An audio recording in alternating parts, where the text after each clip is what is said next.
dünyanın güzel okuyoruz. Onun yanlışlarını hafız ama düzenlemede orada diyor bir harfin üzerinde sat yok. Bu da durabilir.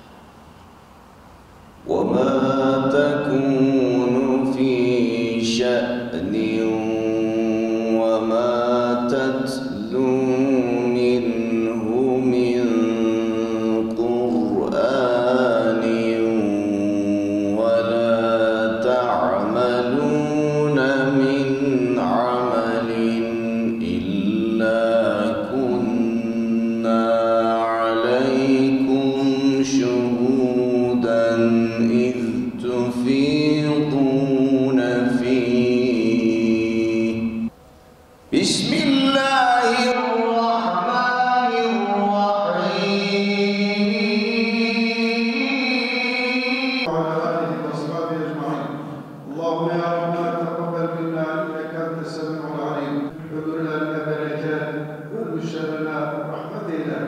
Burada bulunan cemaatimizin ölmüşlerinin taksiratlarını affeyle. Sürekli okuyup, dinleyip, anlayıp hayatımıza uygulamaya çalışmamız gerekiyor. Bunun için gayret göstermeliyiz.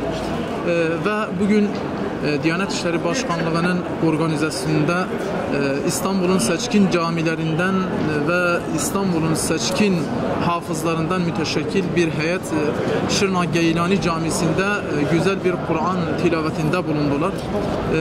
Yoğun bir katılım vardı halk tarafından ve halkın yoğun katılımı da gösteriyor ki Kur'an-ı Kerim'e ilgi gün geçtikçe artıyor. İbn-i Cezeri sempozyumu çerçevesinde 2 günlük bir ziyaret için önce Cizre, sonra Şırnak'a geldik. 2 gündür devam eden etkinlikler bugün nihayete erdi.